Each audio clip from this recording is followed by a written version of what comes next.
Hey everybody, how you doing? And welcome to a special earlier edition of Zennie62 Live. And I'm going to start off by going a little off my personal script and replaying something I think you should hear that I wholeheartedly believe, and it involves something that Republican Senator Richard Burr did that he should not have done. And I'll basically would not leave you any surprise. What the senator did simply was he had inside information that the coronavirus is going to hit our nation before it did. And instead of informing anyone, the first thing he did was he dumped his hotel stock. And then he additionally, well, I think Tucker Carlson could say it pretty well himself. And I normally don't play Tucker, but hey, like I said. So you may have seen the news reports this afternoon. The chairman of the Senate Intelligence Committee sold more than $1 million in stock in mid-February after learning how devastating the Chinese coronavirus could be. He had inside information about what could happen to our country, which is now happening, but he didn't warn the public. He didn't give a primetime address. He didn't go on television to sound the alarm. He didn't even disavow an op-ed he'd written just 10 days before, claiming America was, quote, better prepared than ever for coronavirus. He didn't do any of those things. Instead, what did he do? He dumped his shares in hotel stocks so he wouldn't lose money. And then he stayed silent. Now, maybe there's an honest explanation for what he did. If there is, he should share it with the rest of us immediately. Otherwise, he must resign from the Senate and face prosecution for insider trading. There is no greater moral crime than betraying your country in a time of crisis. And that appears to be what happened. We'll have more on the story tomorrow. That's exactly what happened. If you're wondering who Burr is, he is a well-known, if you pay attention to politics, and well-known United States senator, and American businessman who has served for us since 2005, and also quite apparently served for himself during that period of time as well. He's as you know, a member of the Republican Party, and he was born in Charlottesville, Virginia. Yes, that's Charlottesville. And he's a graduate of Wake Forest University, 64 years old. He sold up to $1.6 million in hotel stock.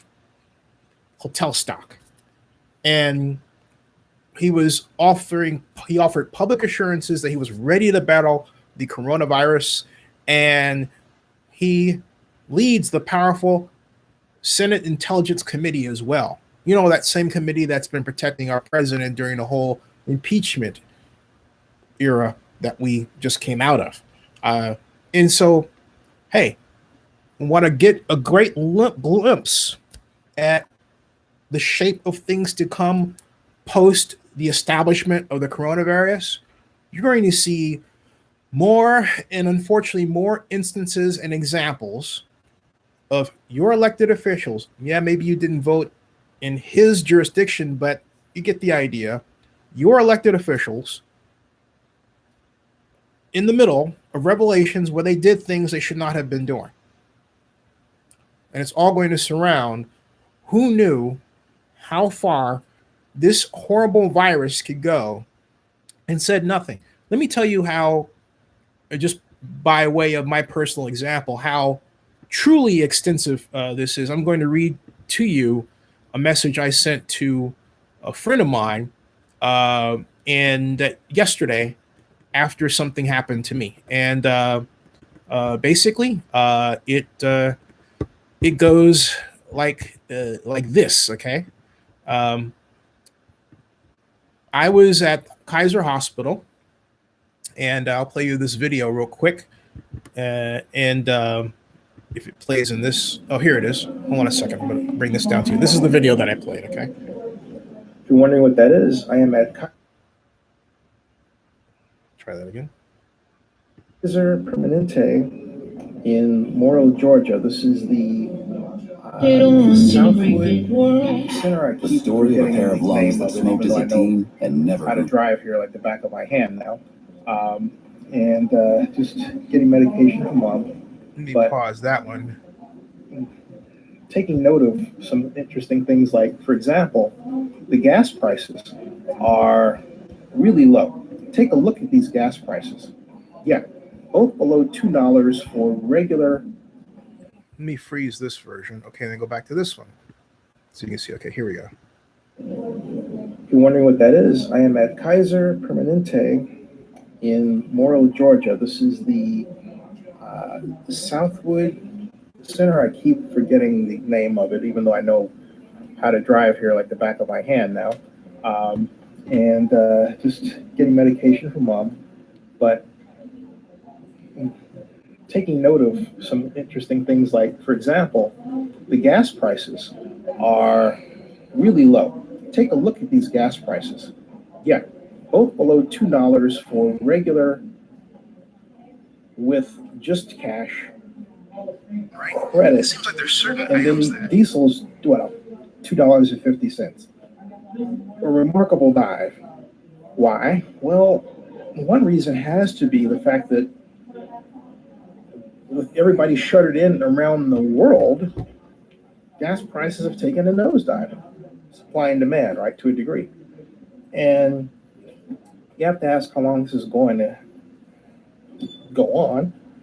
But the more important question is, what will the federal government do? And the other question is, how do I get those masks, right? It seems like there's certain items that, well, it's really easy to get, like hand sanitizer. Now they're at a premium, and the people are selling them in some cases for thousands of dollars, which is outrageous. You can actually get witch hazel and accomplish the same objective, or astringent. And then masks, like masks. And Kaiser ought to be handing out these masks, right? But they're not. Take a look at this, okay? See? See? They have masks. They ought to be handing them out. Wow. So anyway, a day in the life in the middle of a pandemic in the year of our Lord 2021 on the 18th of March at a little after, well, actually almost 6 o'clock. Subscribe to Zennie62 on YouTube and bookmark opennewsnow.com. All right, folks. I show you that for that reason, because after mom got her medication, we went to the car and come back, I got sick. And just plain out, straight out sick.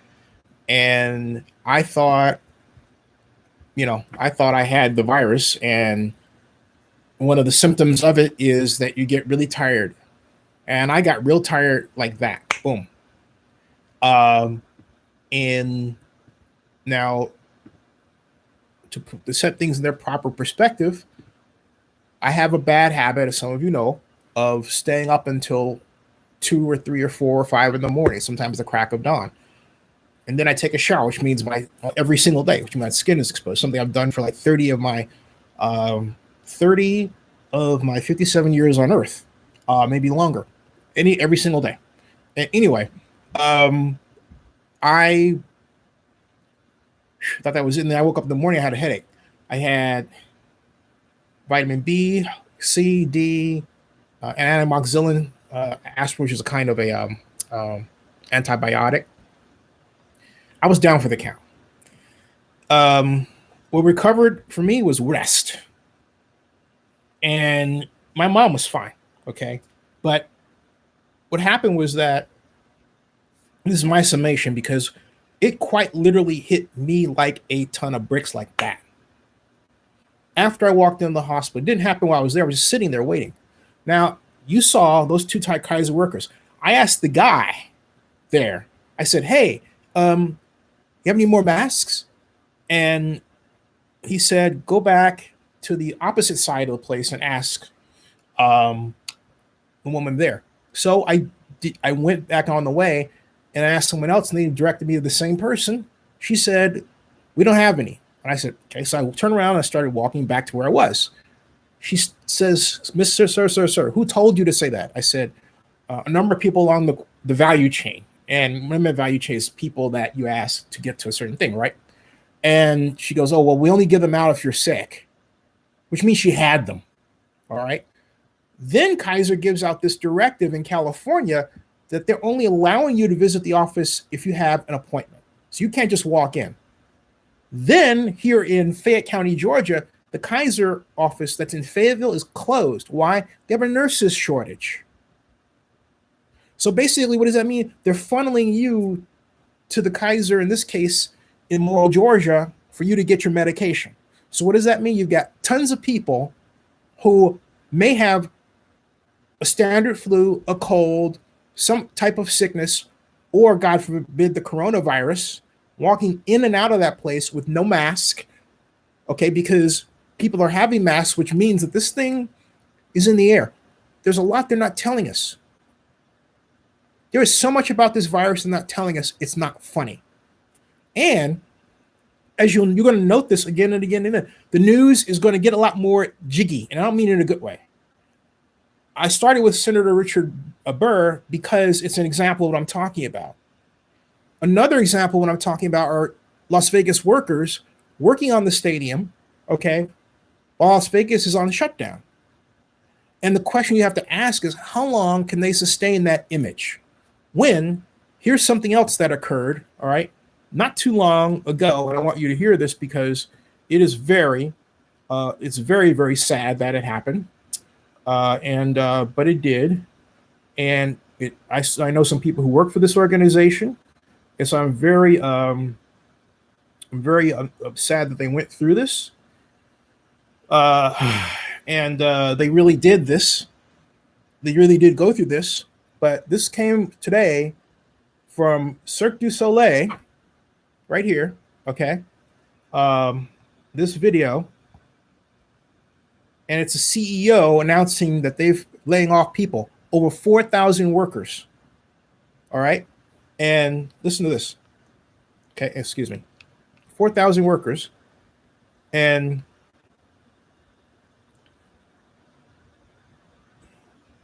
he should be talking here. But I guess he's decided, hey, Zennie, I'm not going to let them hear you.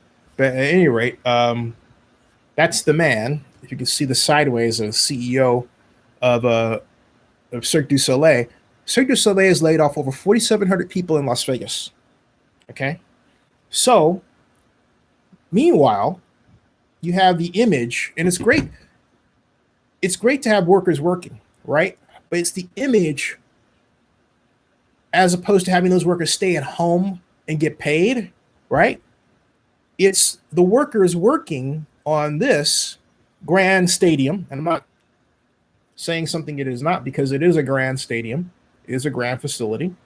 Let's not get honest. Okay, but they're working. This is today, all right, and they're working on various different. If you take a tight look here, tubing and finishing touches along all the way, and yesterday I had a full complement of people. How long can that be politically sustained until it comes off as insensitive as opposed to heroic? Because Allegiant Stadium is laying off people. They're a sponsor, obviously. Not American Airlines, but Caesars Entertainment is laying off people. They're a sponsor, as is MGM Resorts. So how long can that be sustained? And it's going to go for the opening of a facility which may not be able to host the events it thinks it's going to be able to host, because right now the event producers that are responsible for those, like for example the Garth Brooks concert productions, are themselves worried about their finances. Okay, so a number of occasions, again and again and again, we're going to see this craziness play out. And then if it's not that, then it's the media, where you have a number of people decided, and they do know that the news about the Las Vegas Raiders telling the Coliseum Joint Powers Authority came from me. How do I know that? Because I'm going to tell you something that happened that was a message to me, and I'm going to tell you full out. I'm going to tell you full out, and we're going, and I'm going to tell you full out what happened, and I'm going to purely explain it as it happened. Okay, purely. And what happened was this: I got a call from a guy at KGO. I'm not going to say his name, just out of fairness. Okay, but this person and I used to be friends until, he said, he actually texted, didn't call. He said, hey, we're going to run, the we is KGO. This was a week and a half ago. We're going to run that the Raiders, the Las Vegas Raiders, have announced that they're not going to renew their lease at extension at the Oakland Alameda County Coliseum via the Oakland Alameda County Coliseum Joint Powers Authority. Now, we know it came from you, so we're going to give you credit, even though you and I have bad blood. That's how he put it. That's what he wrote. Okay. And I said, cool. All right, cool. And so then he contacted me later in the day and said, we decided not to run it because everybody is going crazy over what is now called COVID-19, right? So fine. So all of a sudden, boom, today comes and, you know, the same news pops up. Actually, last night, same news pops up. I said, you know, this is the story that I broke, but once again, here's the media, not KGO this time, but the Review Journal, and then the Associated Press, and then NBC News Bay Area, all running it. Look, they all know, because they all connect with each other, that the story is mine. All right? But they chose to do what they did, thinking, I don't know, that I wasn't going to say something, or some other people weren't going to speak up for me. So I want to take this time to thank all those people out there who have said something, who have encouraged me to speak on this via their comments on the previous video that I made. The people that are with Zennie62 Media, who are vloggers, who said, hey, you know what, I'll put this out there and, you know, fight this fight with you. Thank you all very, very much, because this has gone on not just this year or the last year, but all the way back. And I'm not going to make this show about that. Okay. I'm just saying that media would work a lot better if we stop this. And some of you would say, why did I say white media? Because this has happened by a media that is more likely to employ someone white than black. That's why I started my own company. I really started my own company because after I almost brought the Super Bowl to Oakland, I quickly realized that if I didn't have my own media platform, what I went through or my message would quickly be buried. It would be Oakland did it and they didn't win, not how close we came or what I did or how hard it was or anything else. Nothing. It would just be that one thing that wouldn't be a blip because no organization would report it. The San Francisco Chronicle spent most of their time trying to discredit what I did while it was going on. They only helped once out of a number of occasions where they did not. And I had to work a year and a half just to get the one positive column. I can go on and on and on. I have a whole litany of examples. But because it's not the obvious racism, like he's a this or he's a that, it becomes what I call split conversation. Someone black says, oh, you know, they don't want you to have it. They would rather have it for themselves. Okay. And then someone else white says, well, don't you think you're not looking at this the right way? I am not that person. I bring to you the kind of conversation that only blacks would have. Let me give you another example. When I was at the NFL Combine, I was kind enough, thanks to Clarence Hill, to be invited. I was lucky enough to be invited to the Black Journalists Dinner. Now, it was a blast. A great time. It's my second time going to the dinner. But they tend to do this, unfortunately, in secret, whereas it should be a scream. By contrast, the women that got together at the Combine in sports, they had a picture of themselves on Twitter and everything else. African Americans in sports media should not hide in the shadows. I don't know what you all fear, but I'm really saying to you, stop fearing it. Tell your stories, both tell the stories about people and things you're covering, and tell the stories about what you're experiencing. Because in the room, people talk. But then you get outside the room, and I'm the only one that's not that's talking about, hey, what's happening here and how we in sports media are treated. There's some of us who think, oh, because they're with the NFL Network or they're with the ESPN or anything, that really fortunate and everything else. Own your own company. Don't think that because you're on Twitter, everything is okay, because Twitter is not yours. I know as a person who's has accounts suspended by Twitter because Twitter trolls representing the president misinterpreted something that I said, and then of course Jack Dorsey's afraid of the president and all this other stuff. Okay, and I had to basically rely on the fact that I built an entire field of accounts to help me. Now, before you say that's not something that Twitter allows, all you have to do is go to Google right now and type Twitter multiple accounts, and they'll have a help page to show you how to make them yourselves. See what I'm getting at? This is the kind of talk you're not going to hear anywhere else. All right? It even comes to free agency. You've got Cam Newton out there. You see what the Panthers did? They basically traded brother for brother. They were like, okay, we're gonna get rid of the problematic brother. That's Cam Newton, who's injured, and we're gonna trade him for the good brother, right? Teddy Bridgewater, who can play. And Teddy Bridgewater brother can definitely play. No question about it. He's worth every penny and more. Okay. But it's the image, right? It's kind of like, is anyone going to call that out? I will. All right. I will.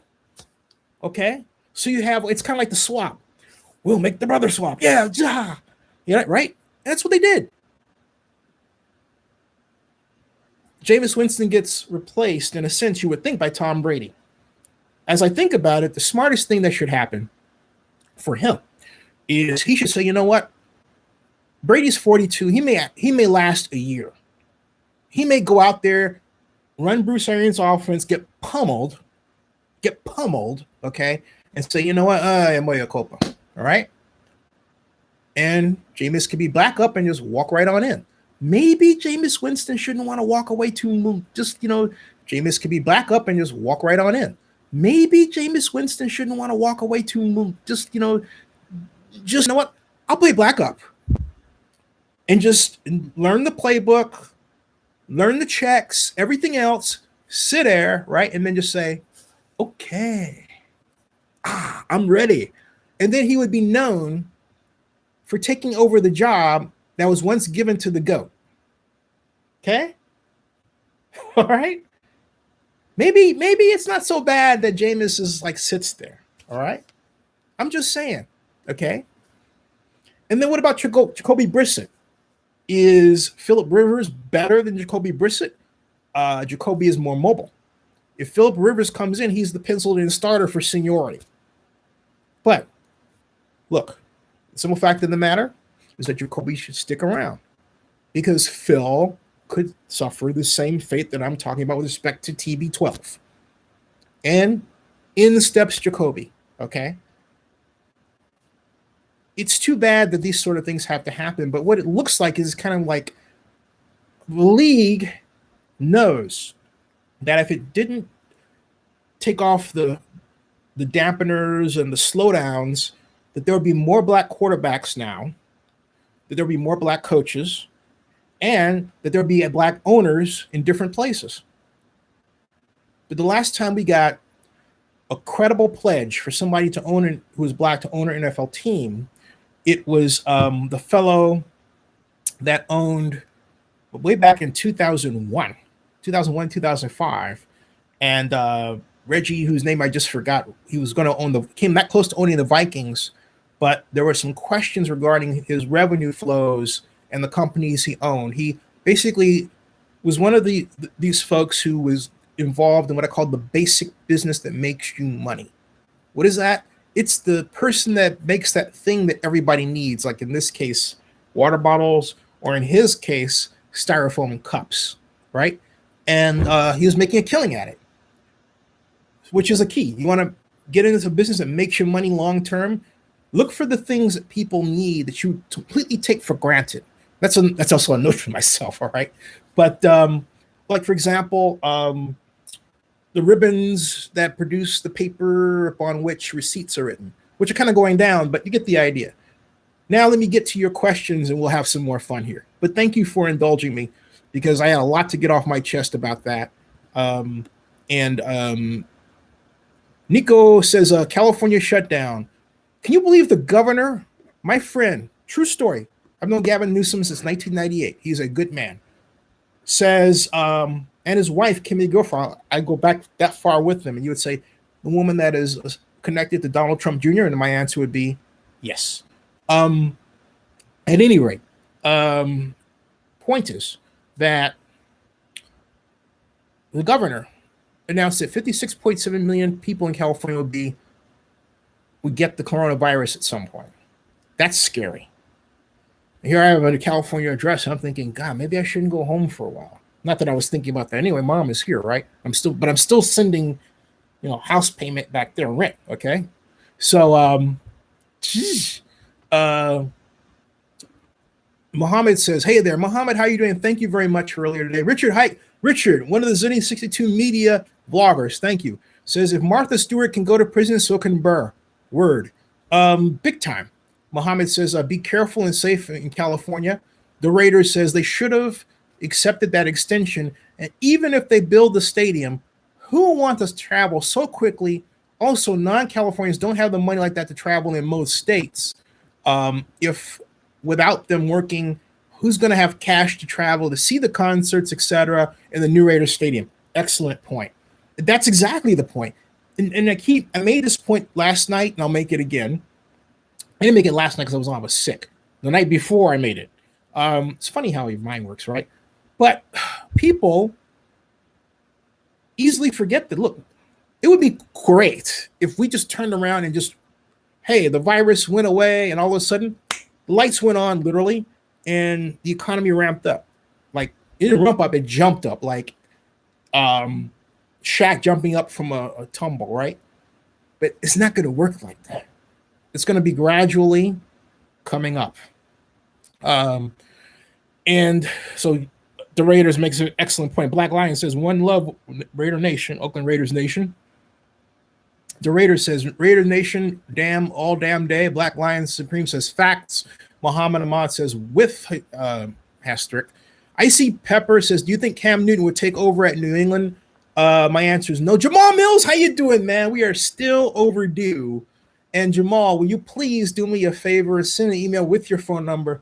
So I need to square that circle. I need to keep saying it, but you know what? That's okay. My pea brain will absorb my own comments and act accordingly. But how you doing? Now, Cam Newton, do I think Cam Newton will take over at New England? Let me put it another way. If Jameis Winston decides he doesn't want to take over, to be, the understudy to Tom Brady, and he wants to take over New England's position, who would be better suited for that role, Newton or Winston? My answer is Jameis by a country mile. And why? Because Jameis understands how to throw. He basically understands how to read different coverages. Not that Cam can't, but better and faster. I think the only knock Jameis may have on himself is that he sometimes thinks he knows the offense much better than the people who teach it to him, and so he's likely to argue with them and say, well, I saw this.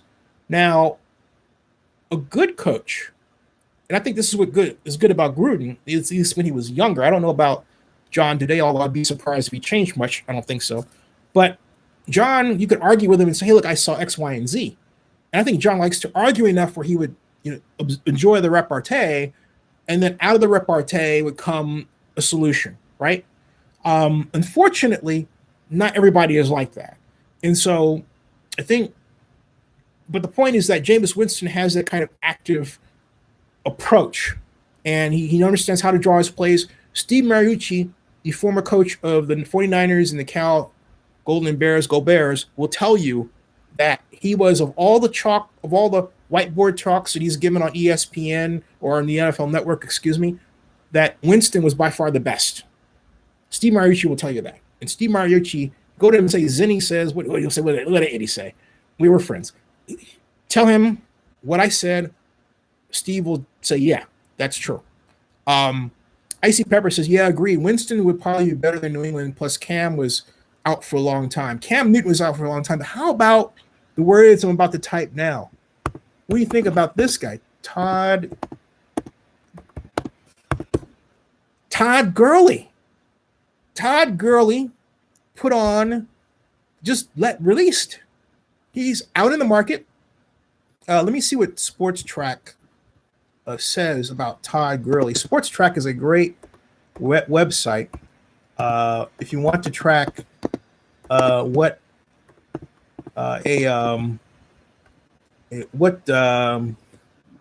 teams are paying, and this is not it. There it is. What teams are paying players?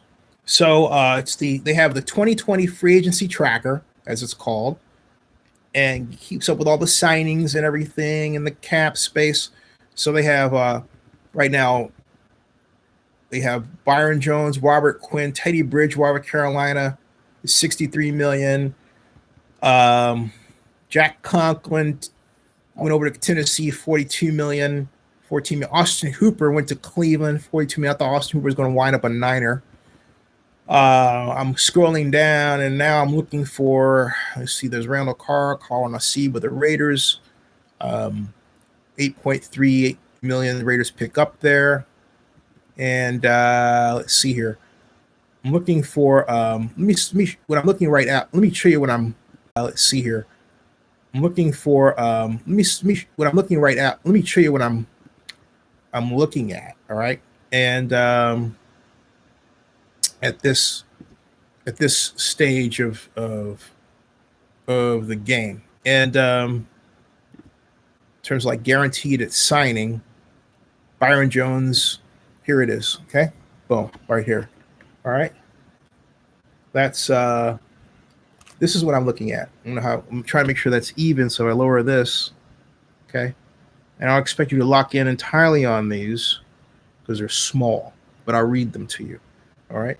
So, I'm going to scroll down here. What I'm looking for is the information regarding, and they may not have these fellows. These are fellows like Vic Beasley was signed by Tennessee. Okay. So he's 12 million. Bo Allen, 8 million. It's average. And I don't see him yet. For example, I don't officially. Joe Flacco is here. I don't see Tom Brady listed here officially because I guess they didn't get his. Oh, here it is. Yeah, this is not available for Tom Brady. 40, but definitely 43 years old. He's the oldest guy on this roster. All right, the oldest guy on this roster by far. And there was a report that Tom Brady is attracting people who would like to play for Tampa who normally wouldn't sign. Who? Who? I think that's fake news, because the Raiders have signed a number of players, right? Who else has Tampa Bay signed? I haven't heard it. I haven't heard anybody all of a sudden walking up to Bucs headquarters and saying, "Okay, sign me up right now." I want names. I don't want media chat. I want names. Give me a name, okay? And let's see here. We've got. I want to get your comments.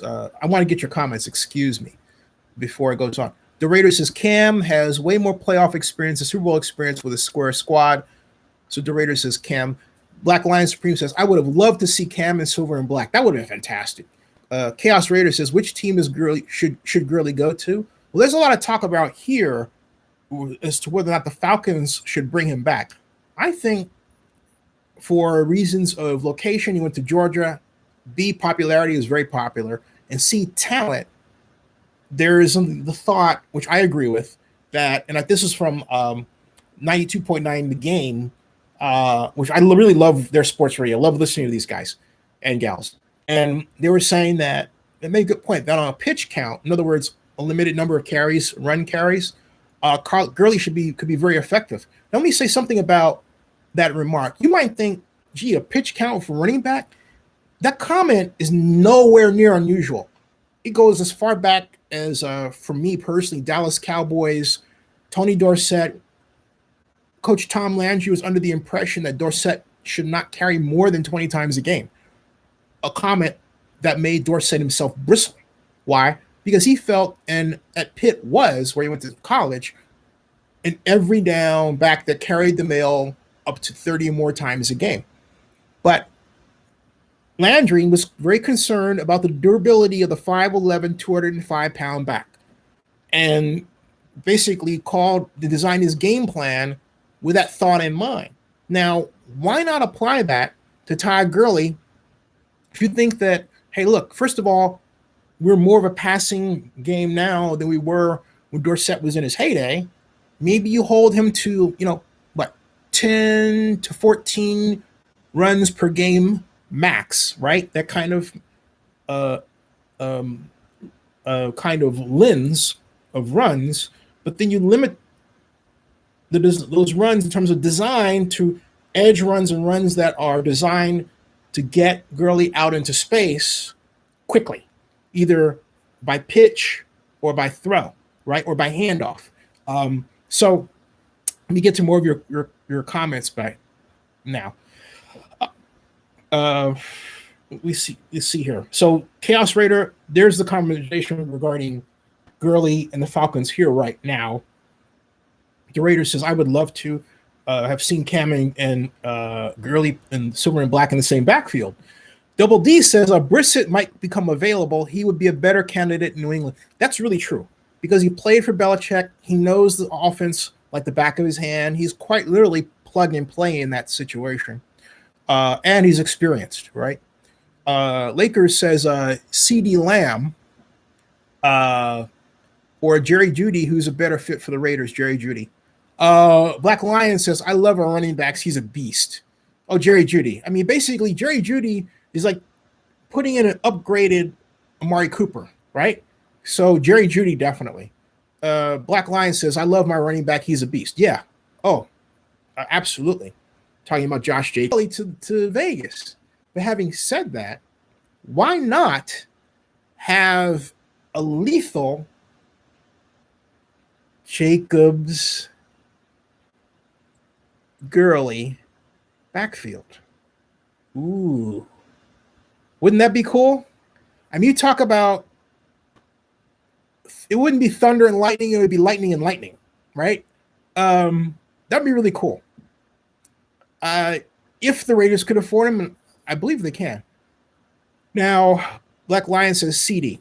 Really, why? The Raiders says, what's crazy? No one's speaking up on how players aren't being vocal upon joining the Raiders or staying tax-free in Vegas. Haven't signed anyone special with all that.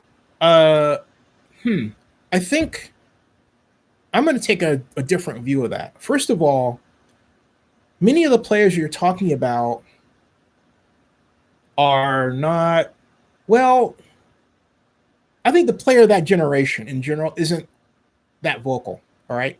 That player, and you don't find players in general basically saying, oh, yeah, I'm going to Vegas because of the tax issue. Now, the media will say it, but players, they want you to believe, hey, I'm going to play for the Raiders, and I'll play for the Raiders anywhere, or I'll play for any team anywhere, okay? Just like it's the NFL veteran version of the NFL draft where you have a potential NFL player saying, I'll go wherever I'm drafted. It's kind of like that, all right? So the Phenom says, where does Winston land in your opinion? He's been a forgotten man. I don't know if he's forgotten so much as he's keeping quiet. But the Raiders says, I'll get to that in a second. I'm going to read the Raiders and then come back to your statement. The Raiders says the Raiders could afford Gurley because they aren't going to sign anyone else. Seems like they're waiting for the draft. Yes. Now, getting back to your question, Phenom, where does Winston land in my opinion? I think Jameis could very well land either in Miami with the Dolphins, or I think New England, the Patriots are a strong possibility. I had first bet on the Bears, but that could still happen. But they brought in Nick Foles. And when you bring in Nick Foles, it says to me two things. A, you're going to build a horizontal offense, which the Bears have. And B, you want a mobile quarterback to run that offense, which Foles is. Okay. And C, Foles has excelled in playing in the Philadelphia version of that horizontal offense. Now, what I mean by horizontal offense, where you have bootlegs to one side, waggle passes to the other, quarterback runs around end, and so on. Fake quarterback runs around in, read options, you get the idea. The horizontal offense versus the vertical offense. And Mohammed says, what does it tell you about the Raiders organization losing out on top free agent talent, even though they were shelling out more money? It tells me that they're leaving it to Mike Mayock's, I believe I know where the best talent is located that you've never heard of philosophy. You want an example of what I'm talking about? Okay, last year, NFL draft. Everyone thinks the Raiders are going to bring in Devin White, right? 4'3", 40 guy, fast linebacker. Instead, they draft Cleveland Farrell, and everyone's like, who? What? Overspend, overpay. Okay. And naturally, Mayock had a reason for it. That was not what you would expect. He said he wanted to set a tone for what a leader should be. That's what he said. Okay. Which, I say that because he and John Abrams on a horse holding hands. There's your leader. I'm like, okay, gotcha. Gotcha. I thought just like he can ride a horse and he can hold the hands with his teammate while riding a horse. Okay. I'm not making up that, folks. That was a major Raider video that was playing out on Raiders website just a little bit after the draft when they had the 3 draft picks, wearing the silver and black cross shirts, and all buddy and everything. And they had Abram and Farrell riding horses and holding hands, riding the horses. I thought maybe they were dating. I didn't know what the heck was going on. It's like, what's up with this? Is it teamwork? Is it brotherhood? It's okay. So there you go. All right. There you go. So, point is, Mayock wanted him as the leader. He is the leader of the organization. There it is. I strongly believe Mike is going in this year with that same, I'm going to find that diamond in the rough that people overlooked, who has the qualities we need, who I worked with the coaching staff to evaluate my choices and my thinking, because Mike is not going to get someone who's not a scheme fit for the Raiders. Let's not forget that. Mike Mayock is not going to bring in someone who is not a scheme fit for the Raiders. What I mean by that? I mean, if you're running a 4-3 single gap defense, you're not going to bring in a defensive lineman who is better at 2 gapping than rushing single gap. Doesn't make any sense. So the Mohammed, there's my comment about that. Black Lion says CD is a nice target with speed and power. Also, he has an uncanny ability at catching the football and finding the gaps in the secondary. The Raiders said Muhammad Ahmad, right? What about sign the great tight end Witten? Shall we say Super Bowl? I think Witten was a great pickup. I know people say, oh, he's older and everything, but he's still a devastatingly great, highly respected tight end. And I think he pairs exceptionally well with Darren Waller. I still say they are the best. They'll be the most lethal tandem this year. And Miguel says that, and Nick Foles also has a Super Bowl experience and a Super Bowl ring. I stand corrected. Thank you very much. And Joseph Armendariz adds, with the Byron Jones and Chris Harris proposed contract were equal to both Chargers and Dolphins, the guaranteed money wasn't there. The way the contracts were structured, hence choosing the other teams. And the Raiders says, sad to say, if this virus goes past July, man, that Vegas draft, first everything so far will be a bust and refund of many ticketed events. Will that be the start of Davis selling the team? Well, the question is who he would sell it to and who have the money. If, you know, I hope not. And I hope not because of what it would signal during the economic times. All right. I'm quite concerned over our ability to get out of this thing fast when I know that we can get out of this thing fast. Why do I say that? Because the government needs to bite the bullet. Here's why. For example, it's said that every American will get a check. All right.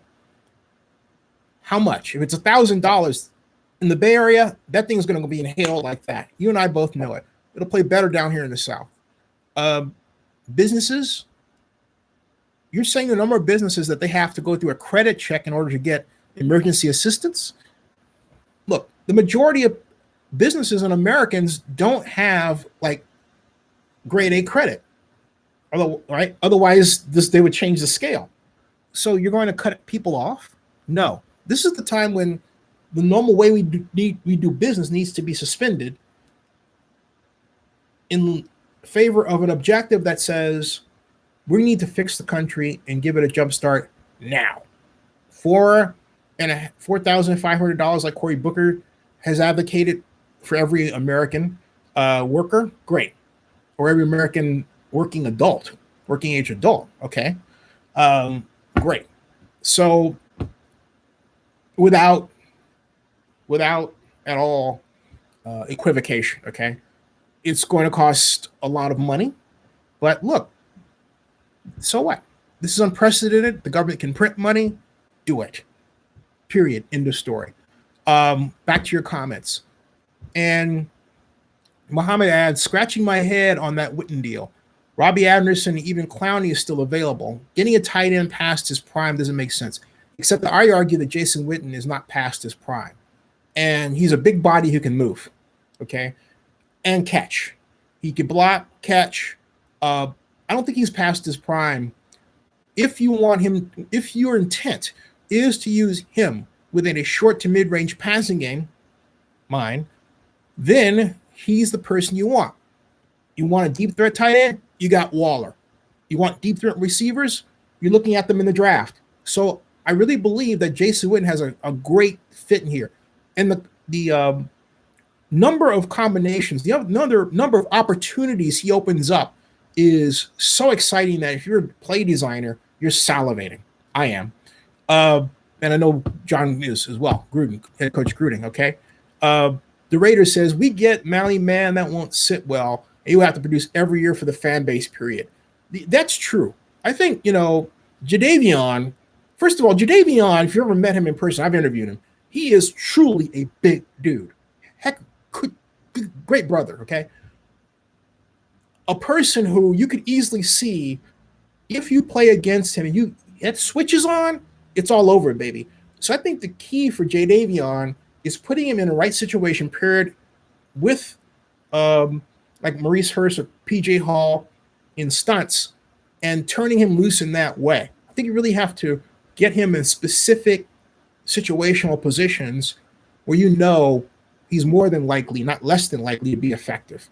The other thing that I think Jadeveon does better than most defensive ends is, and this is really perfect in this era of horizontal offense, is his ability to swat down a pass that goes out to a wide receiver on a screen. He did it when he was with the Texans against the Raiders. Remember that in the playoffs? Okay. He can wreak havoc on a game plan that features the horizontal approach. And so I would get him specifically for that purpose. And I would play him in my variation of wide tackle 6 and have a ton of fun. Now, go back. If we get there, we're really in big trouble. And the Raiders says Truzen, and Black Lion says, yeah, Clowney would take our defense. Mason Riggs says that. Phenom says Clowney is still a free agent because of his lack of high in production and work ethic. And that's always been but you know, if you look at his tapes in college, his videos, frankly speaking, that's been the case. I mean, there are plays where he quite literally would kind of take a little off. And so to me, when I look at that, I think, all right, I'm watching this video and there's one big thing I don't know right off the bat because I didn't think to check it. What's the weather? Okay, because he's playing, I think in a number of cases, if it's in the September and it's in the South, it's hot. And if you're not sufficiently hydrated, if you're not, your body isn't sufficiently cooled so you can get that take off. And then, of course, the question is, which quarter is it, right? How long has he been playing? You're going to see a play where he takes a little bit off. And you take that into the pros, and you could argue that maybe his conditioning has never been quite right for warm weather. Or maybe he is better off if you just bringing him as a situational player on third down, right? So if you have come to that conclusion, then you do that. But for crying out loud, please do not make him a stand-up linebacker. All right? Because there are some people who would like for their defensive ends to play both sit down and then go back. Dwight Freeney, who played with the Colts, told Dan Quinn when Quinn was trying to convince him to come to the Falcons, which he successfully did do, I don't want to play standing back. He says he guaranteed Freeney that he wouldn't have to. He didn't, and he made great contributions to the Falcons. Let me continue here. Joseph Ramirez says Witten also, I believe, was signed for his mentor ability. Right. It's, again, that's a Mayock approach. Are you a leader? Can you guide the locker room? And so on. Muhammad says, now that Cali is in lockdown, I'm hearing Looney is going on in San Francisco. Stay safe, guys. Oh, no. Muhammad says, $4 million is a lot to mentor. Give Waller a book to read on leadership. Laugh out loud. That's great. Doreda says, Muhammad, because last month they made law no arrest for stealing, so people look all hours, no camera, no arrest. Muhammad says, really? What kind of law is that? Wow. I read that someone was actually cited for getting too close to somebody else that was violating that 6 feet of space. I didn't know that there was that kind of law that was active in California. You know, I read that, I thought, is that just internet chatter thing?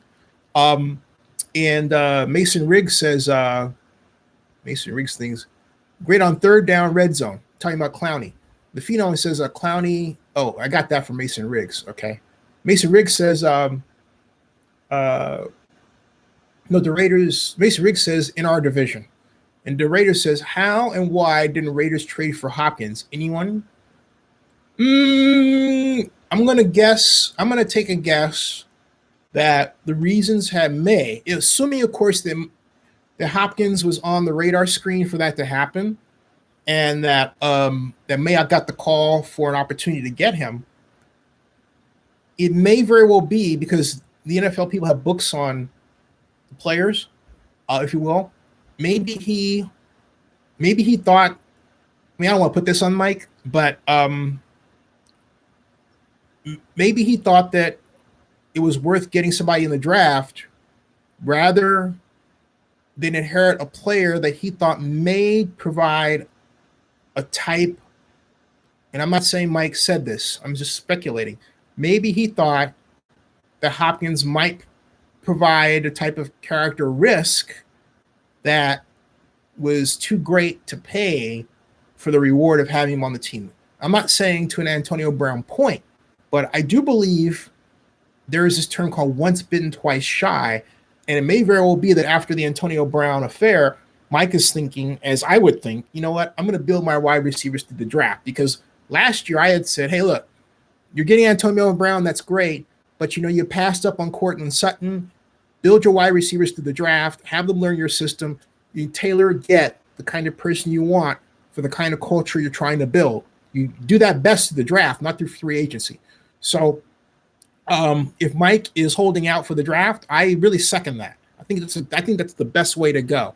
And so there you go, the Raiders. Muhammad says, and I'm not claiming that Mayock said this, but I wouldn't be surprised if he was thinking this. Muhammad says, man, if that law passed in Chicago, Best Buy would go out of business. Talking about this law about 6 feet of space. Best Buy would go out of business, but a QLED would be cheap buy on the streets. Talking about looting as well. Black Lion says, I'm still asking a lot. Hey, you know what? A QLED can be had for cheap already. Forget the streets. You can go to Walmart over here and get one for cheap. You know, you don't have to do that. That's ridiculous. You could have what? A 55-inch screen now for like $500 or less. I'm not kidding you. Black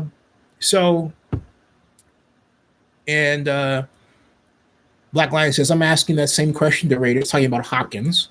And the Raiders says bag was worth. Mason Riggs adds, don't see trades in conference with elite players very often with playoff implications. No, you don't. No, you don't. And Michael Irvin's comment about what happened, it sounds like it reasonably could happen. It's very embarrassing to Bill O'Brien, who I happen to think is a class guy, and I'm very disappointed if it's true that he said such a thing. But we all make mistakes, okay? And I think that if I wanted to take Bill's side on this, I think Bill was probably trying to explain to Mr. Hopkins that he has to be careful. And I don't think this is bad advice now that I really honestly think about it, that he has to be careful about the women he associates with and the kind of trouble it can get him in.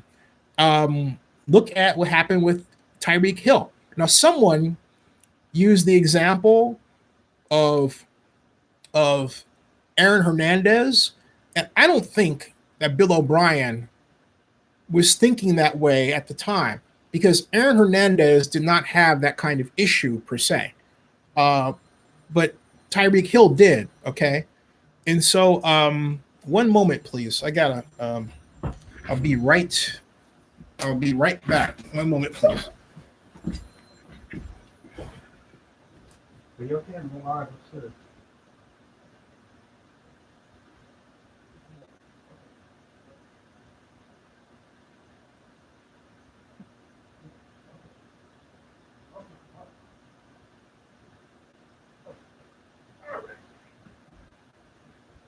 Okay, so as I was saying, I'm back.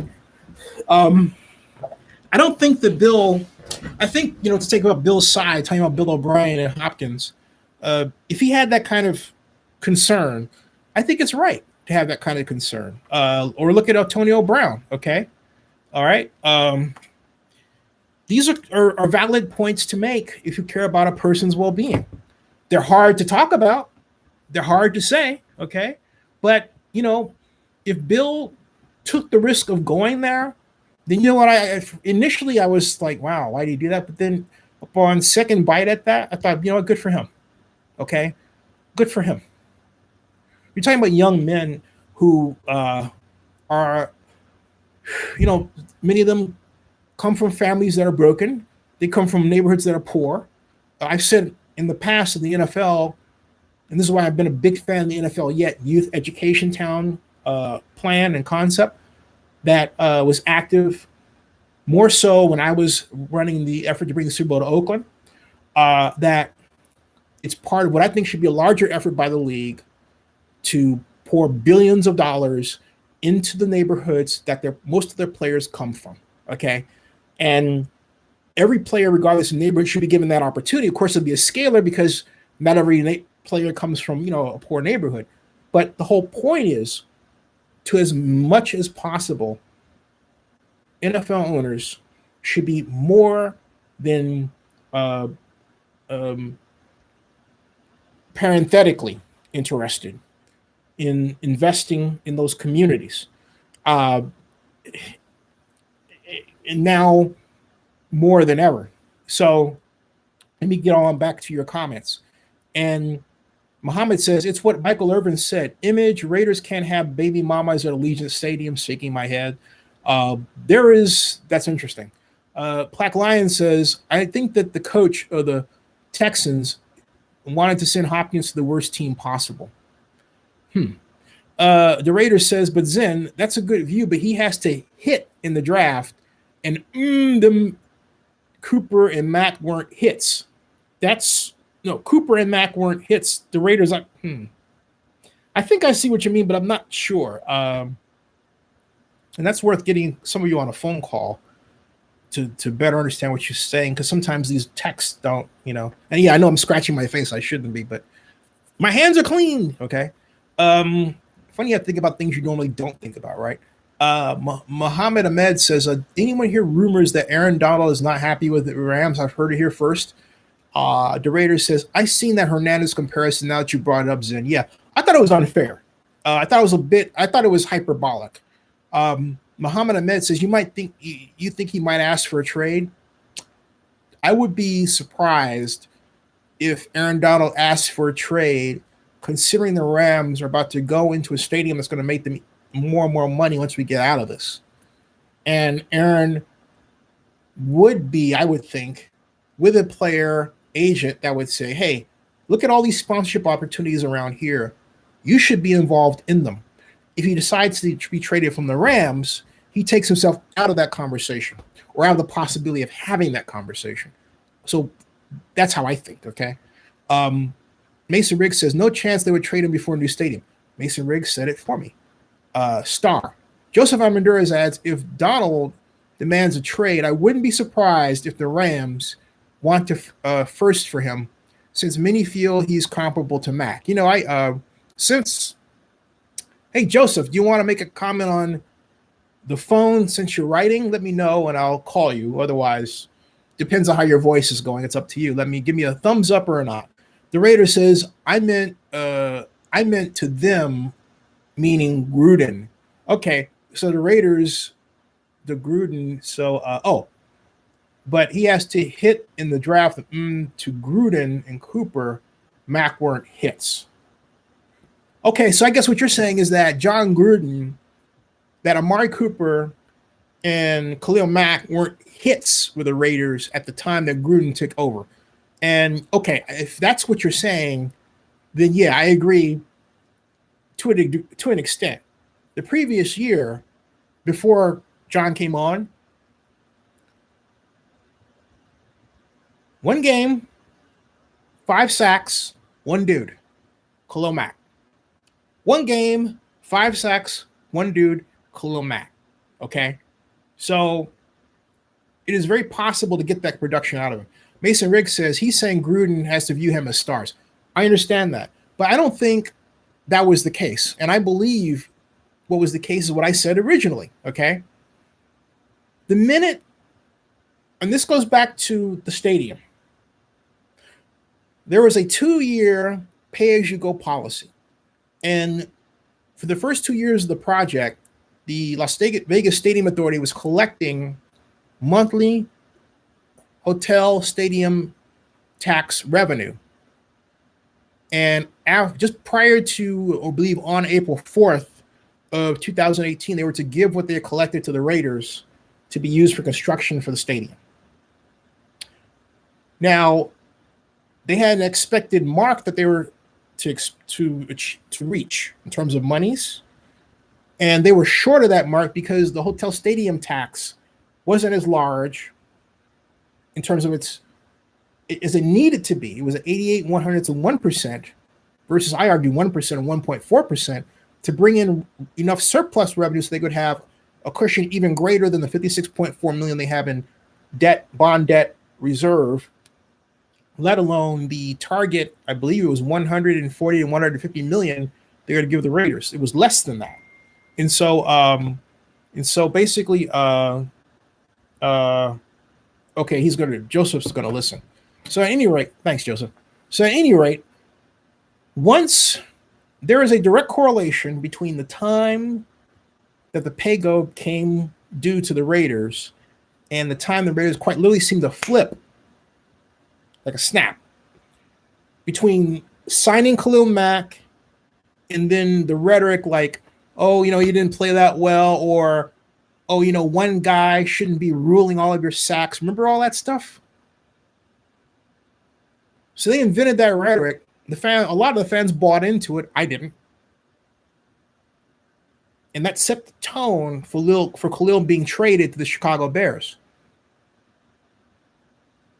And I'm the one who started the noise that it was related to the amount of money they were not making from Las Vegas. Because look, you look at all the documents, Raider documents for Stadco. You know who ran Stadco at the time? What Stadco? Stadium Corporation. What Stadium Corporation? The Raiders Stadium Corporation's building that's managing the building of the stadium that Mortensen McCarthy is doing.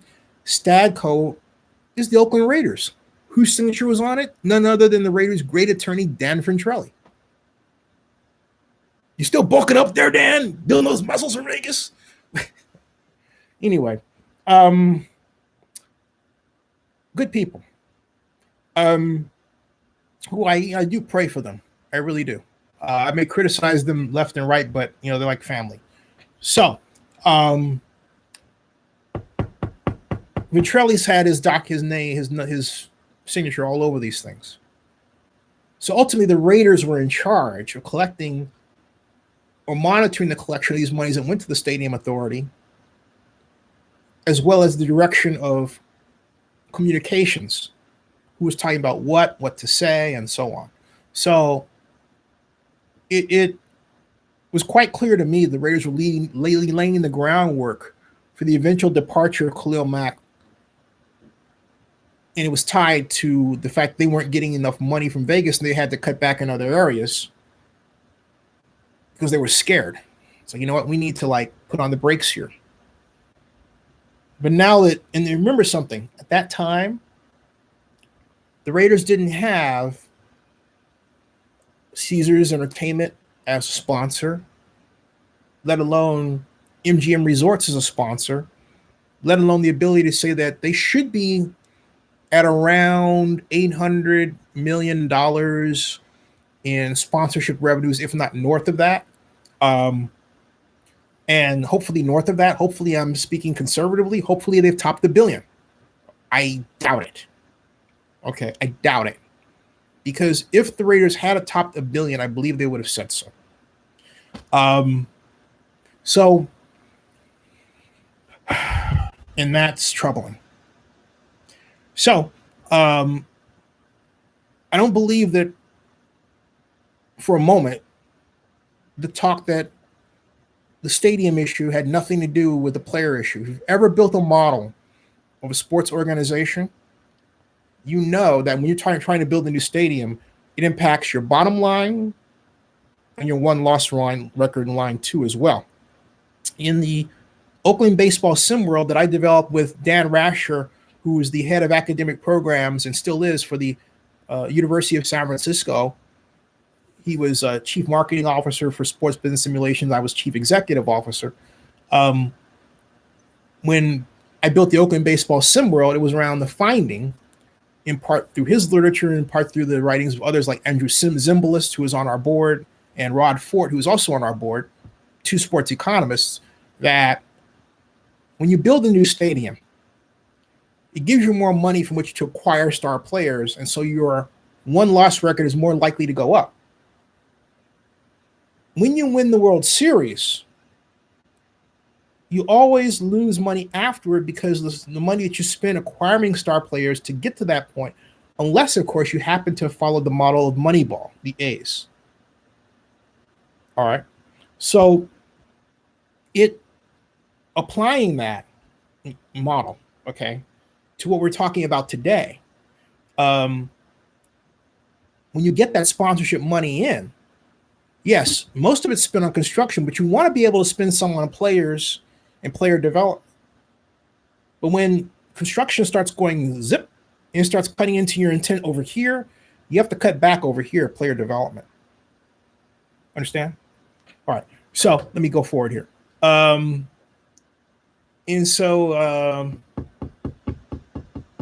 Yes, we all know Mack is one of the best D-line players in the game since Black Lion. Muhammad says head scratcher. How awful of a management do you have to be when you can't get money with Carr and Mack on your team? And I really this goes back to the fact that they put themselves in a position they have not been in. They were trying to build a new stadium. They had a significant proportion of responsibility for the finances for that new stadium. Let's forget for a moment the $750 million that was given to them by way of the stadium authority. It wasn't really given to them, but in part through PayGo, right? And they quite literally had to really manage their finances in a way that they had never had to do before. The Raiders, you have to understand, over their history, and I think a friend of mine pointed this out to me. I'm not going to drop his name, but he was saying, he said this to me. He said, you know, Zennie, the Raiders have gotten away with murder in Oakland. They've had their game day expenses paid for by the city of Oakland and the county. This is not because of the whole bond issue. This is part of the agreement that the Raiders made with what's called the East Bay entities, the Oakland, Alameda County, the city of Oakland and county of Alameda, among others. But the whole point was that the Raiders would enjoy, and they have enjoyed, $207 million worth of money spent on game day expenses each year over the 23 years they've been gone. It's basically $9 million a year for 23 years. Okay. The Raiders have enjoyed that. And that's an average. Okay. The Raiders have enjoyed that. They're in playoffs. They're not, but the Raiders have enjoyed that. But he said, come Vegas, and they've had rent that was below average for the NFL.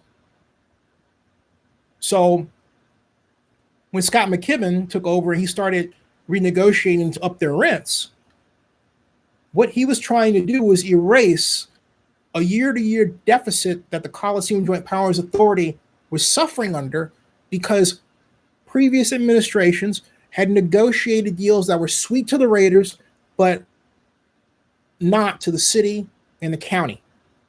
They were hemorrhaging red every single year. So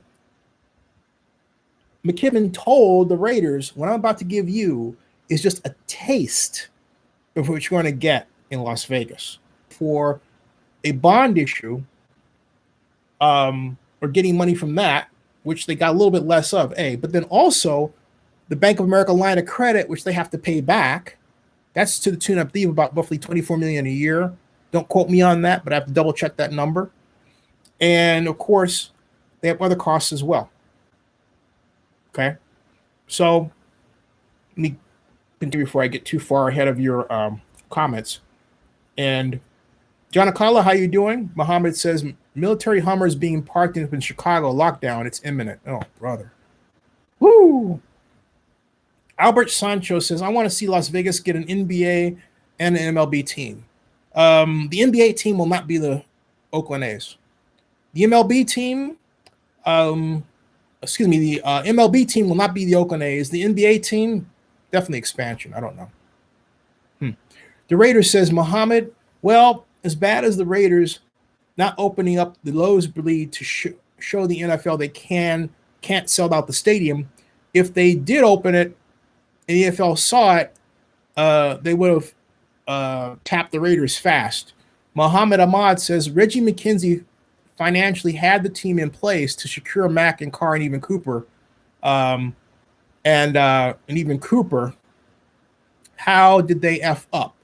Well, again, it goes back to when I'm explaining the monies that they were collecting from the stadium paygo were not as great as they were forecast to be, and the Raiders found themselves having to cut back because they had to pay for stadium construction.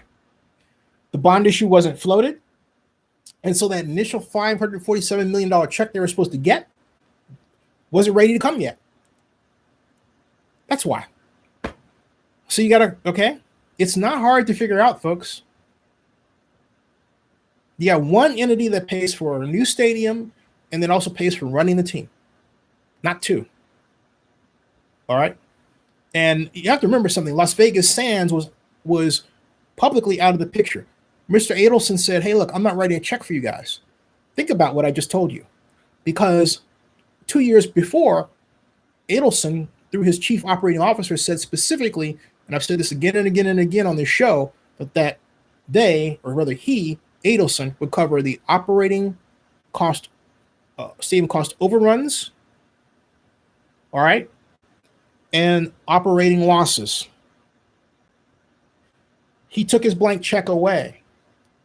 And I remember I was talking with an attorney that was working on behalf of the Raiders. He said, oh, Adelson's going to, you don't understand. Adelson was going to take a percentage. But wait. If Adelson is going to take part in writing checks for your losses and writing checks to cover your cost overruns, then that is the role of an owner, which he didn't want. And Davis didn't want that. That's the real story. All right. Joseph Amandura says, was that the sweetheart deal that persuaded the Raiders as part of the enticement to come back from LA? Both LA and Oakland failed to give the Raiders new stadiums. So that's different. Well, you're talking about, yeah, that is part of it. That was part of it. The whole $270 million game day, yeah, that's part of the enticement. The other one was a $64 million non-recourse loan, which is really called a payment by the California Supreme Court, and really was the first relocation fee the NFL charged, because actually that was paid to the member clubs, divided up and paid to the member clubs. So Alberto Sancho says Utah Jazz may move to Vegas. Raider Gans says, hey, Raider Gans, how you doing, man? What's up, everybody? Y'all be blessed. Black Lion says, hey, Raider Gans, stay safe. Raider Gans gives a bicep there. Rick Gray, how you doing? Rick Gray says, are the sponsorship fees go right to the Raiders? Will they go back to pay the stadium loan? No. Don't the PSL fees go to pay back the $750 million bond? No. Okay. This is where it goes, okay? All right. I'm going to write this down. I'm going to show it to you. Hotel, stadium, tax revenue pays for $750 million bond, 30 years. Okay. All right. This is number one. All right. This is number one. See that? Okay. Number one. See Rick Gray? All right. That's number one. Okay. Number two. This is number two. Sponsorship. Money goes to Stad Co for Stad construction plus Raiders WC. All right. This is number two. Sponsorship money goes to Stadco. That's the Raiders, which goes primarily to pay for construction along with this, okay? Because this bond is used for construction, all right? And Raiders WC is working capital, okay? Now, then there's three is the NFL loan there, okay? 4 PSLs, and they go, NFL loan also goes to Stadco for the same purpose and same purpose, okay? All right. Okay. The NFL loan goes to the same purpose, and the state and the PSLs go for the same purpose as well. Working capital. So if there's a surplus of PSL monies, they can use part of that to help with the shortfalls with respect to the bond issue. Okay. So these are the 4 areas that you're looking at. Now, sponsorship includes naming rights, includes the sponsorship by MGM, Caesars, PPG, the founding partner sponsors, okay, the lower level sponsors as well. All right. So these are the primary funding category areas. Now, as it was pointed out by the construction monitor, they were adding monies to slots that to pay for various stadium construction elements as they were getting them. Construction Monitor reported on this as far back as I want to say, I believe June monthly report of last year. So let me continue with your comments here. And that's from Rick Gray. Hope that helps, Rick. Mohammed says, I remember watching an Al Davis doc. He said the stadium funding that was promised from the NFL will only happen if the Raiders were Super Bowl contenders. That was late 90s, early 2000. That was a different, that NFL policy went like this. It's, look, well, Mohammed, let me slow down here. That was not quite right. If the Raiders won the Super Bowl or contenders, they wouldn't get any extra money for a stadium. And even if Mr. Davis said that, that wasn't the NFL's policy. The NFL wanted you to build a stadium. Now, if you go and start to build a stadium, then what that unlocks from the NFL's case is the G4 funding. It's called G3 and then G4 funding loans. That's how that works. So it wasn't whether you were winning or losing, it was your intent to build a stadium. If you build a stadium in order to pay back the monies the NFL gave you in terms of the loan, you got a Super Bowl. Why? Because the sale of suites during that process nets you enough money to begin the payback of a substantial portion of that loan monies. The NFL takes the rest from the visiting team's share revenue up to a point where they're paid off, and then, okay, you're done. So, Alberto Sancho says, the Redskins need a new stadium either in D.C. or Northern Virginia. Yeah, but see, they want one, and they want huge public monies. I know because the now former president of the Redskins, Bruce Allen, told me so in an email because he thought that I was crazy when I was proposing a version of the Raiders Stadium for Mark Davis that involved no public money. I figured out how to do it, the use of hotel nets, and over a 40-year period. And it worked. Mathematically, it worked really well with a cushion. But I digress. And Allen just says, and we want public money. And I said, Bruce, that's really a hard political road to walk today. So, and it still is. And that's therein lay the Redskins' problem. So Alberto says, Maryland doesn't need two NFL teams to have the Ravens. The Raiders says, so we mad the Super Bowl 03, what happened to the funding? We made it. There was no funding that we were supposed to get. Put that out of your mind.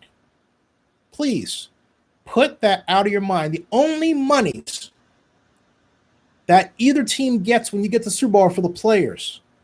I think it was like $70,000 for the winner and $15,000 for the loser per player, right, at the time. Forget everything else. There was no money that was supposed to come to any NFL team for a new stadium if they got to the Super Bowl. No, it's never been that way. Ever. No. The only benefit a team can get, an organization, that could lead to a new stadium in the future is by winning. Hence, Lucas Oil Stadium is colloquially called the house that Peyton built, right? And Gillette Stadium is the house that Tom Brady built, right? So there you go. Raiders SP says the ironic thing is if the Raiders' new stadium won't be ready in time, where will they play them? Ooh. Well, see, therein lay a situation where the Raiders, you think their best bet would be to go back and work a deal with a Coliseum, right? And as you look through the landscape of available stadiums, it still seems like the logical best choice because they're still in Alameda. So for the Raiders, it would just like be, like returning to the old girlfriend's home or the old wife's home, right? Hey, can I bunk here for a second? I got a problem back in Vegas. So I can't think of a better analogy. I'm sorry. I just can't. There we are. Black Lion says, can someone name another major city who lost 2 sports teams like Oakland has? And I will never forgive my city for this, and I mean never. Black Lion, don't blame Oakland for being treated the way they were by the Raiders. And even the league was caught, and I'm not going to name names, but even the league was caught in a lurch by Mark's actions. So it's not, look, I know a lot of people don't like this, and a lot of people don't like the way I played this, but the reason why I do is because I've said this before and I'll say it again. There is enough blame to go around on both sides. It's not all the city. It's not all the Raiders. In fact, do you want to know who most famously made that comment? Who basically, got up and said right off the bat that the Raiders bore some responsibility for their stadium situation. All right. You want to know who that was? I'll show you right now. It was this man. One moment. It's not fair to shift all of that responsibility to the Raiders. They are officials, the private sector, the Raiders, the NFL. We all have a responsibility. It's a shared responsibility, and it's not one from staying there. It's somebody else's responsibility. We all have to work together to find that solution. Thank you, Commissioner. Thank you. Thank you. I'll play that again right here. It's not fair to shift all of that responsibility to the Raiders. They bear some, but public. Now stop there. He said they bear some. And that's the only time publicly that Commissioner Goodell has said that. And to show you how screwed up the media is, nobody followed up and said, hey, based on Zennie's question, when you say they bear some responsibility, how much? In a world where the media is supposed to act like the media, there would have been a frenzy around that. But you haven't heard any other of these so-called folks, media folks, ask that question because they're afraid. They don't want to piss everyone. Ask the hard question, okay? And look, Roger's a great guy. He'll give you the answer. Although today he's far more likely to say, I'm not going to address that. You should talk to the Raiders. To which the Raiders would say, we don't have any blame at all. That's how sensitive things are right now. We have a court case we're in the middle of. So, but Goodell said that. Black Lion, all right? Goodell said that. So if Goodell is telling you the Raiders are partly to blame by his own words I just played for you, why would you go and blame everything on the city of Oakland when the commissioner of the NFL has said to you right there, hey, the Raiders are partly to blame? Why do that? This is a complicated situation. This is not Star Wars, okay? This isn't, the rebels. This isn't the Rebel Alliance versus, the Emperor and the Sith Lords and all of that, okay? This is real life. Real life is complicated. Black Lion says, laugh out loud. Joseph Amadura says, the city that lost 2 NFL teams in the 90s was LA, the Raiders and the Rams. But who cares about the Rams? I think that when I read what Black Lion read, which is, can someone name another major city lost 2 sports teams like Oakland has done? What I was thinking that Black Lion actually meant was, can you think of a city that lost 1 team twice? And Oakland has that singular distinction. All right. That's really what I was thinking of when I saw that. That's why I didn't respond the same way. Al, the status on the court cases, it comes back. It was supposed to have come back on the 6th of March, but that it didn't. It was continued to the 16th of April because of scheduling difficulties associated with the 6th of March now with the coronavirus. It's still scheduled for the 16th of April, but I would be very surprised if that court date held firm. And I'll double check, see if there's been any decision on that. Don't think so just yet, but that's where we're at. All right, folks, it is almost midnight, and I'm going to take rest of your questions, and I'm going to come back. Oh, you're very you're very welcome. And I'll come back tomorrow, but I promised myself I was going to start earlier, start fresh, get up to speed, and with you all on your various questions, and then move forward. And I'll start at the same time again tomorrow or earlier and try to go on for now it's almost midnight. I'll try to go on until 12:30 tomorrow. But I just want to get myself back up to where I was in terms of energy, you know, because I was down over the count last. I feel a little tight. Fortunately, it's getting warmer. All right. So peace out, everybody. And Jamal, hopefully you send me that email, buddy.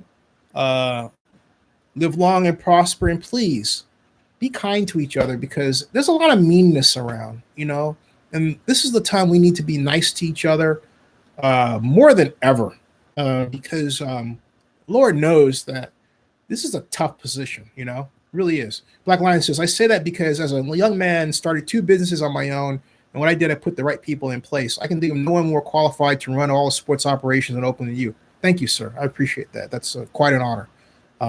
Peace, the Raiders. Peace to everybody. That I thank you all very much, and thank you for your support. It means a lot to me. Rick Gray says A's can do anything they want to the Coliseum now. I hope they take down all that Raider logo stuff and make it impossible for the Raiders to use the Coliseum as a football stadium again. No, you know, Rick Gray, we can talk about this another time. My feeling, Warriors, the great combinations of people like, hey, Linda Ronstadt, A Day on the Green, and oh my God, I was 10 yards away from Mick Jagger in 1997. The Rolling Stones came to town in October. It was like 90 degrees in the fall. All of that and more events point to one thing: the Coliseum should be on the National Register of Historic Places. I will leave that for conversation in the near future. All right. I'll see everybody. Thank you again. All right. Thank you. Thank you. Thank you all.